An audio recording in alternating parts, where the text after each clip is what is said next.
परेशानी ये है कि मैं स्त्री हूँ, मैं नारी। बहुत अच्छे से सुनना मेरी माताओं, कई माताओं के मन में संशय होता है कि हम 1 महीने का व्रत धारण करते हैं और उस बीच में रजस्वला धर्म आ जाता है। वो रजस्वला धर्म आता है तो हमारे महीने भर का नियम का क्या होता है? इस प्रसंग को थोड़ा ध्यान से सुनना। बार बार ये प्रसंग नहीं मिलेगा और पहले भी कथाओं में ये प्रसंग नहीं आया। जितने लोग आस्था पर सुन रहे हैं, जितने फेसबुक यूट्यूब पर सुन रहे हैं, इस प्रसंग को थोड़ा ध्यान से सुनना मेरी माता।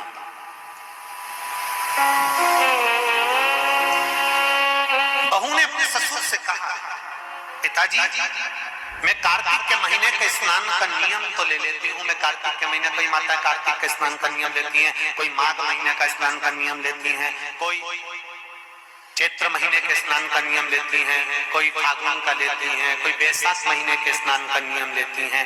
कई माताओं की आदत रहती है, कई पुरुषों की आदत रहती है कि मैं 1 महीने तक कार्तिक का स्नान करूं, पर वो कार्तिक के स्नान में कुछ दिन ऐसे आ जाते हैं कि उसमें रजस्वला धर्म आ जाता है। अब वो रजो धर्म आ गया, रजस्वला धर्म आ गया, तो उस बीच में उसका नियम पूरा हुआ कि नहीं? उस बीच में वो 5-7 दिन जो स्नान के लिए नहीं गई, पूजन नहीं करी, तुलसी को जल नहीं चढ़ाया, शालिग्राम जी का पूजन या ठाकुर जी का श्रृंगार नहीं कर पाई, तुलसा महारानी का गीत नहीं गा पाई, तुलसी जी का दीप नहीं लगा पाई, तो उसको कार्तिक के महीने का, क्योंकि ये रजस्वला धर्म तो प्रत्येक महीने आना, नारी के लिए रजो धर्म तो हर महीने प्राप्त होना, तो हर महीने अगर रजो धर्म आना है तो कार्तिक महीने का फिर नियम पूरा कैसे हुआ? फिर नारी का नियम कैसे पूरा होगा? फिर नारी तो फिर नियम टूट गया, नियम टूट गया तो उसको कोई फल नहीं मिला। तो बहू ने अपने ससुर से कहा, एक साहूकार से, साहूकार की बहू ने कहा, ससुर जी मेरे मन के संशय को मिटा दो, मैं कार्तिक का स्नान करना चाहती हूँ और उस कार्तिक के स्नान में सबसे बड़ी अगर विघ्नता आती है तो मेरे 7 दिन 5 दिन जो रजो धर्म के जाएंगे, वो रजो धर्म में मेरा नियम टूट जाएगा। उस नियम को पूरा कैसे किया जाए?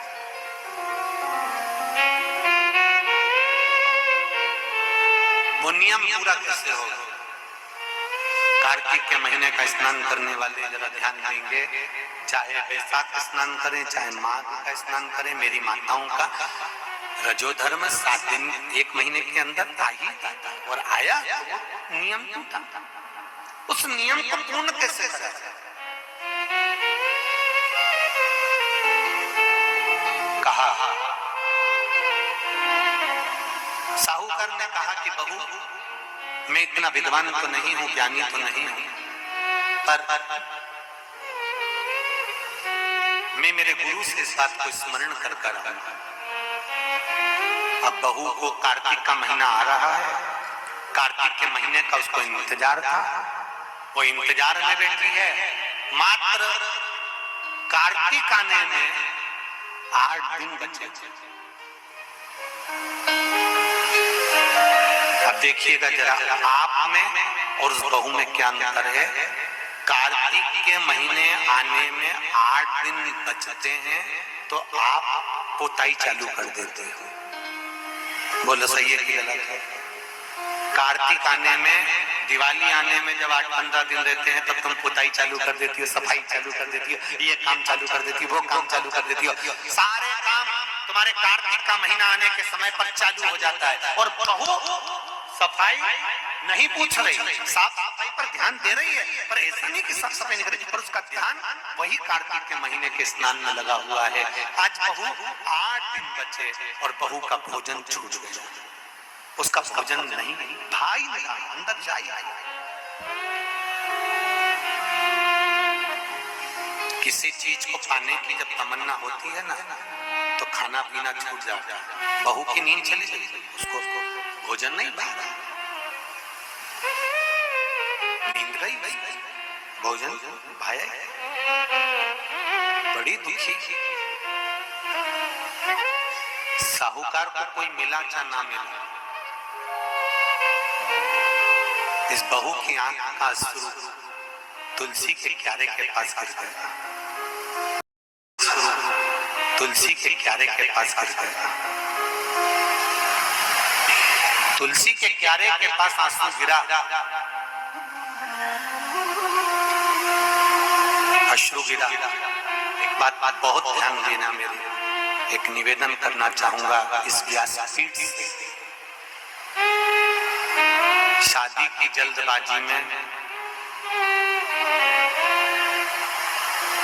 दो जगह पर दिया लगाना कभी नहीं भूलना चाहिए। शादी की जल्दबाजी में दो जगह पर दिया लगाना कभी नहीं भूलना चाहिए। एक, कन्या विवाह कर जब अपने पिता के घर से जा रही हो तो तुलसी के क्यारे में दिए के अंदर फुल घी भरकर दिया लगाकर अवश्य जाना चाहिए, तो बाप के घर में लक्ष्मी की कमी नहीं आती है। दूसरा दीप, लड़की डोली में बैठकर, गाड़ी में बैठकर जब ससुराल में पहुंचे, ससुराल की दहली में जब वो पांव रखे अंदर घर में, घर के अंदर सबसे पहले तुलसी के क्यारे के पास बहू को ले जाना चाहिए और मिट्टी का दिया पूरा घी से भरा हो और वहां पर दीप बहू के हाथ से लगवाना चाहिए। उसका कारण होता है ससुर के घर में कभी संपदा की कमी नहीं आती। ये दो जगह घृत भरे हुए दीप की महत्वता कही गई। और हम इतने विचित्र हैं कि महिला संगीत के चक्कर में, माता पूजन के चक्कर में, सारे फंक्शन के चक्कर में, मेहंदी और हल्दी के चक्कर में हम जब घर के भगवान को ही भूल जाते हैं तो दिया कौन याद करेगा? बोलो सही है कि गलत है?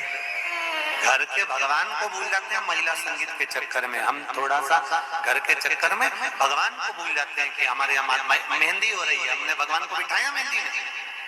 हमारे यहाँ हल्दी का कार्यक्रम हो रहा है, भगवान को बिठाया हल्दी के कार्यक्रम। महिला संगीत में भगवान का सोफा लगाया तुमने, एक सिंहासन रखा भगवान का, तुम सब तो बैठे थे, भगवान के लिए भी एक जगह रखो कि भगवान मेरे घर का यहाँ बैठेगा, वो देखेगा, उसको बिठाओ। नहीं नहीं नहीं, तो हम दिया कहाँ याद रखते हैं? पर नियम बना, जितने लोग आस्था चैनल पर कथा सुन रहे हैं, जितने फेसबुक यूट्यूब पर कथा सुन रहे हैं, एक नियम बनाओ कि घर से बेटी ससुराल कर जब विदा हो रही हो तो पहले घृत का भरा हुआ दीप तुलसा महारानी में लगा होना चाहिए, और जब बहू घर में प्रवेश कर रही हो तब माटी के दिए में घी भरा हुआ और वो घृत भरा हुआ दिया तुलसा महारानी को लगना चाहिए। ना बाप के घर में पैसे की कमी होगी, ना ससुर के घर में कमी होगी, संपदा बढ़े। पर दिया कैसा होना चाहिए? उसमें घृत पूर्ण, भले घी झलक रहा चले पर घी खाली नहीं होना चाहिए, घृत की पूर्ण।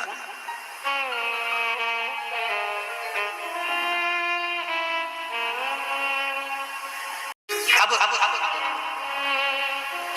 बहू की आंख का अश्रु झलका, तुलसा महारानी की कुछ कृपा, देवर्षि नारद ने एक साधु का रूप धारण करा। साधु का रूप धारण कर देवर्षि नारद जिस मार्ग से साहूकार जा रहा था उसी मार्ग पर एक वृक्ष के नीचे जाकर बैठ गए। वृक्ष के नीचे बैठे और बैठते ही साहूकार ने देखा कि बहुत पहुंचे हुए बाबा लग रहे हैं, चंदन का तिलक लगा है, कंधे पर यज्ञ पवित्र पड़ा हुआ है, बड़ी बड़ी जटा झूठ है, मुख पर कुछ तेज पुंज है, बड़ा प्रकाश दिख रहा है, रुद्राक्ष की गले में माला पड़ी हुई है, हाथ में तुलसी की माला धरी हुई है। और साहूकार ने जाकर हाथ जोड़कर निवेदन करा, बाबा जी, ओ बाबा जी, मेरे मन के संशय को मिटा दीजिए। बाबा जी ने पूछा, क्या बात है बाबा? साहूकार जी बोले, मेरे बहू के मन का संशय है। नारी जब कार्तिक के महीने का स्नान करती है या माघ महीने का स्नान करती है या वैशाख महीने का स्नान करती है या चैत्र महीने का स्नान करती है, नारी जब पूर्ण एक महीने का स्नान करती है तो बीच में जो रजस्वला धर्म आ जाता है, नारी 5 दिन 7 दिन जो काम नहीं कर पाती है, वो रजो धर्म के समय पर, रजस्वला धर्म के समय पर उसका 1 महीने का नियम खंडित हो जाता है। तो वो खंडित हुआ नियम पूर्ण कैसे हो, उसका वर्णन आप मुझे बता दीजिए। वो नियम मुझे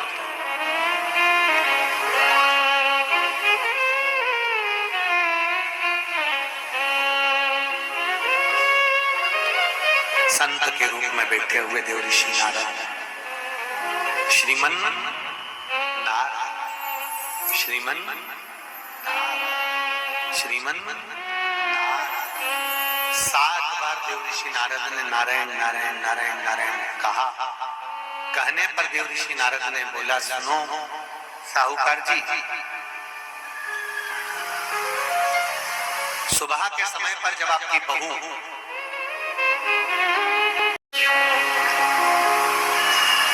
मंदिर की ओर जाए तो उसको इस मार्ग की ओर लेकर आना। मैं आपको ज्ञान उपदेश दूंगा। उपदेश आप बहू को श्रेष्ठ दे पाए ना दे पाए, वो बहू सम्मुख में बैठकर सुनेगी तो उसको प्राप्त होगा। ये देखो वही कथा आ गई। आप खाओगे आपका पेट भराएगा, आप सुनोगे आपका कल्याण होगा। बेटों बेटियों को लेकर आओ, बहुओं को लेकर आओ, बच्चों को लेकर आओ, उनके सुनने से उनका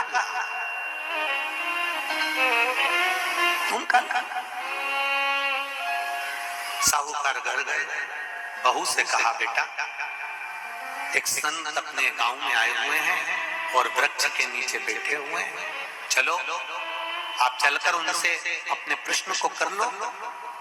बहू ने भगवान का नाम लिया, स्मरण करती हुई बहू पहुंची और बहू ने जाकर तुरंत हाथ जोड़कर निवेदन किया, बाबा जी 1 महीने तक नारी कार्तिक का स्नान करती है, 1 महीने तक नारी माघ का स्नान करती है, 1 महीने तक नारी वैशाख का स्नान करती है, 1 महीने तक नारी चैत्र का स्नान करती है, बीच में अधिक मास का स्नान करती है। उस बीच में नारी का जो रजो धर्म आ जाता है, रजस्वला धर्म आ जाता है, उस समय पर नारी का जो करा हुआ व्रत है 1 महीने का, वो खंडित हो जाता है। उस व्रत की पूर्णता कैसे मानी जाए? तो उस समय पर देव ऋषि नारद जो संत के वेश में थे, उन्होंने कहा कि बहू एक काम करो, पुत्री कार्तिक महीने के पीछे के जो 5 दिन 7 दिन पचवीगन के होते हैं, अगर नारी का रजस्वला धर्म बीच में आ जाता है तो पीछे के 5-7 दिन में से अगर एक दिन नारी ब्रह्म मुहूर्त का स्नान कर कर, सुबह का स्नान कर कर तुलसी में दीप प्रज्वलित कर देती है तो उसके बीच का जो खंडित भाग है वो समाप्त हो जाता है, उसे पूर्ण फल। अब फिर सुन लीजिए अच्छे से, अगर जन्म में ही नारी का रजो धर्म आ गया तो बहुत बहुत ध्यान से सुनना, ये कथा संपूर्ण विश्व के कल्याण के लिए बहुत ध्यान देना। हर नारी का प्रश्न है, प्रत्येक नारी के प्रश्न ये सम्मुख में रहता है। मान लो आपने कहा कि रजो धर्म आ गया मध्य में, तो आप पीछे के 5 दिन स्नान करो। वो 5 दिन में अगर रजो धर्म आ गया, फिर शिव महापुराण की कथा कहती है, घर में रहने वाली कोई कुंवारी कन्या, घर में रहने वाला कोई पुत्र, घर में रहने वाला पति, घर में रहने वाली सास, घर में रहने वाली कोई सौभाग्यवती नारी, जेठानी, ननद, देवरानी, या घर में रहने वाला कोई पुरुष अगर बाहर स्नान करने नहीं भी जा सकता, ब्रह्म मुहूर्त में प्रातः के समय पर यदि तुलसी में एक दीप और एक संध्या के समय पर दीप लगा देता है तो भी नारी का नियम पूर्ण हो जाता है। वो नियम खंडित प्राप्त होगा। कहा पूरे कार्तिक के महीने में अगर स्नान न कर पाओ तो वैकुंठ चतुर्दशी का दिन एक ऐसा होता है, शायद 6 तारीख की होना चाहिए। कितनी तारीख है? 6 नवंबर की है। हाँ, 6 नवंबर को है वैकुंठ चतुर्दशी। वैकुंठ चतुर्दशी का अगर स्नान कोई भूल से भी आनंद के साथ में, भगवान की भक्ति के साथ, और आप लोगों को तो बहुत बहुत साधु बनता है, हरिहर मिलन का दर्शन हमारा भी नियम है। वैकुंठ चतुर्दशी के दिन हमारे शालिग्राम भगवान और ठाकुर जी का हरिहर मिलन करवाते हैं। वैकुंठ चतुर्दशी के दिन हम भी पूरा प्रयास करेंगे अंदर मिलन कराने की जगह जितने भी भक्त यहाँ पर रात्रि के समय पर रहेंगे उनको हरिहर मिलन का दर्शन हो जाए, प्रयास करेंगे। हरिहर मिलन उस दिन कराया शालिग्राम भगवान की तुलसा पर चढ़ती है और भोलेनाथ जी के बेलपत्र शालिग्राम भगवान पर चढ़ती है। वो तुलसा और बेलपत्र को शहद की शीशी में रखा जाता है। जो बच्चा विद्वत्ता से या बुद्धि से कमजोर होता है उसको चटाया जाता है। यहाँ तक गलत व्यसन में डूबे हुए व्यक्ति को भी अगर वो चटाया जाए तो उससे उसको व्यसन छूट जाता है। उस वैकुंठ चतुर्दशी का इतना, काशी में तो देव दिवाली मनाते हैं, हमारे उज्जैन में तो हरिहर मिलन ऐसा होता है। जितनी आतिशबाजी दिवाली पर नहीं होती उतनी आतिशबाजी उज्जैन में जब महाकाल बाबा गोपाल जी से मिलने जाते हैं तो उस दिन छूट जाते हैं। ये हरिहर मिलन शिव का वैकुंठ चतुर्दशी का स्नान का आनंद सुख बताया है, भाव से वर्णित किया।